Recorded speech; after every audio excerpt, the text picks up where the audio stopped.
Hello. Hi guys, how have you been? Welcome back to my channel. My name is Victoria. If it's your first time here, you're welcome. And if you're a returning subscriber, thank you so much for always watching my video. Today in this video, I want to share with you guys three important things that you must make sure that you achieve before you get married at your 20s. Yes, getting married at 20 is something that is really sweet, beautiful, and could be really demanding as well. So but before you go ahead and make the decision to get married at your 20s, most especially your early 20s, you need to watch this video and make sure that you get to know these three important things that you must make sure that you do before you get married at your early 20s or at your 20s. So I'm sure this video is going to be really educating and inspiring, exciting, and also sweet to watch. So make sure that you watch till the end too. Yes, you're welcome back to the show. I am going to be going straight away to be telling you these three amazing things that you must make sure that you achieve before you get married in your 20s. By the grace of God, I got married in my mid 20s, and I am, by His grace, 7 amazing years old in marriage this weekend. Yes, my marriage is 7 years old, and I bless God for all the sweet and all the not so sweet experiences that I've passed through, that I've experienced in these past 7 years. I have learned, I have grown, I have cried, I have laughed, I've rejoiced, I've mourned, a lot has happened, and I bless God that I am still here standing and talking to you. Yeah, to business, a lot of us got married at 20 and we made these 3 mistakes, and we are not happy and we're not proud of these mistakes, and I do not want you to make the same mistake. That's why I've decided to share this video. Number one thing I need to let you know is that there is no specific right time for marriage. There is no general specific right time for marriage. The right time for you is different from the right time for him or for her or for us or for me.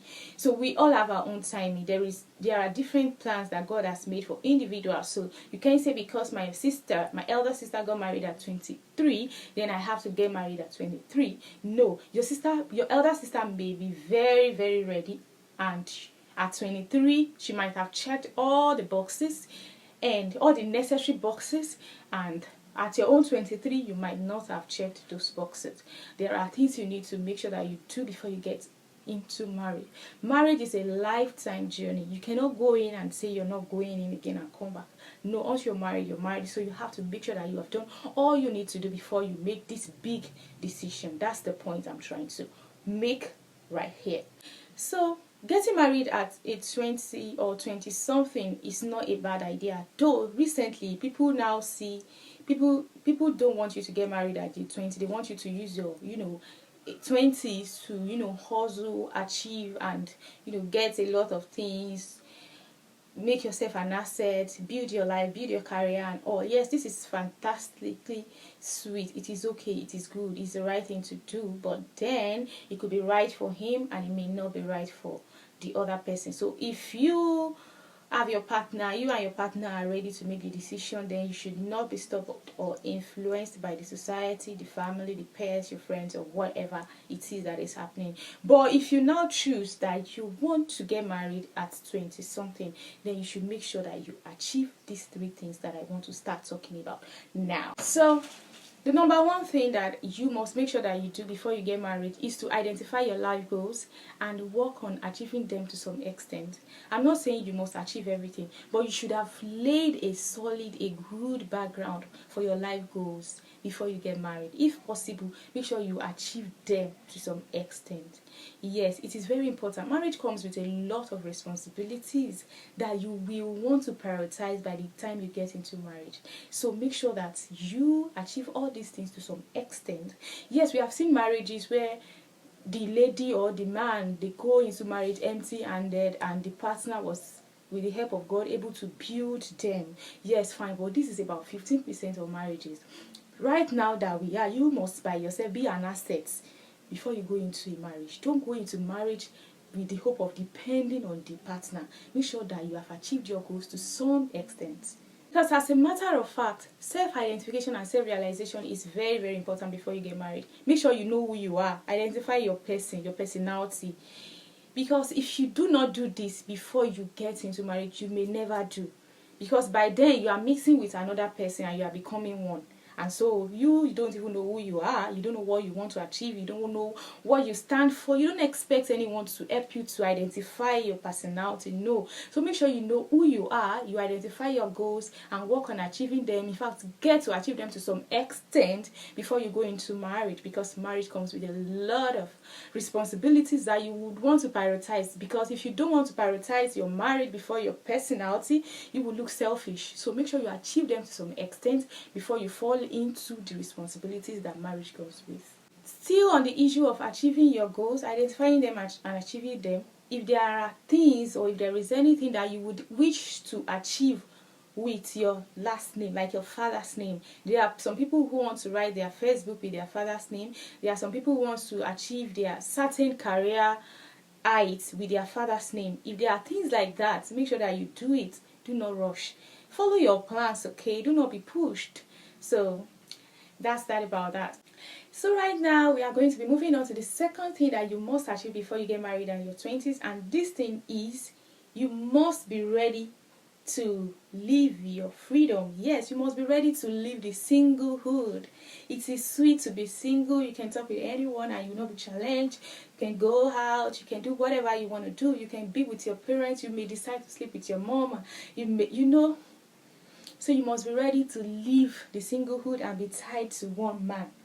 Yes, you must be ready. You are your parents' child, but you have to prioritize your spouse. You make decisions with your spouse. You no longer make decisions with your mom or your dad. No matter how very close or how much of a mommy's pet you are or daddy's pet you are now someone else's pet.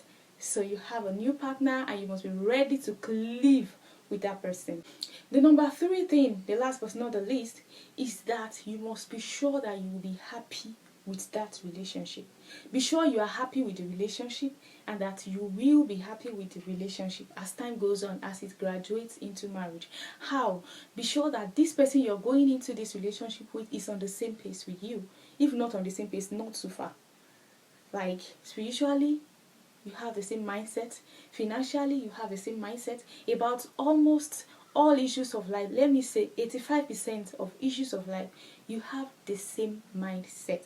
It is very, very, very important, because if you have different views and different ideas about a lot of things, there will be issue and you may not be able to move towards achieving your goals. Make sure this person sees your goals as his goals and you see his goals as your own goals as well. Because of course at your 20s you have the strength and the agility to work, to read, to study, to achieve your goals. So if you're married to someone who does not even see your goal as something important, then you will just waste away. You just waste that strength and energy that you have at that age range. So make sure that that person is seeing your goals, so that despite the fact that you're married at your early 20s or your mid 20s or your late 20s, you will still be working towards achieving your goals even as a married person. So make sure the person sees your goals and sees it as something that is important to be achieved, so that when you're running towards your goal, it will not look like you're selfish. It will be that the two of you are working towards achieving each other's goals. It is important that you both see your goals as important and must be achieved. And then I want to add this bonus. Make sure that you have a source of income. Kinimoso, what did I say? Have a source of income. If not sources of income, have a source of income at least. Learn skills, study, do professional courses, make yourself an asset already. Make yourself an asset already to avoid humiliation. Yes, your man loves you, he's very rich, he will give you everything, anything you want. But sometimes the man doesn't mean to humiliate you, but you personally will just be feeling humiliated. You don't understand. The man just behaved though, but because you don't have any source of income, you are always depending on him. There is this thing in you that will be making you feel like that. Is it because I'm not working that he's now doing this? You asked for money last night, he said he'll give you next tomorrow. He didn't mean to humiliate you anyways, but you just be feeling like that because personally you are not giving anything to yourself. So my guys, I need to tell you this. Do not be discouraged, do not be afraid, and do not be confused. It's such a beautiful thing to be married, and it's really, really, really amazingly beautiful to get married at your 20s, because you know what, you still have the strength, you have the soft emotion, and you have everything, every natural capacity to enjoy marriage more when you get married early, most especially at your 20s. But then you have to make sure that you get all these things that I've said achieved, so that you would have a really, really pleasant and sweet experience in your early marriage. I am sure that you've learned so many things in this video, and they would be helpful for you. If so, make sure you like this video. You want to have more of these kinds of video, then you have to subscribe to my channel. Thanks for watching once again. Have a great day, and bye. I love you. Bye.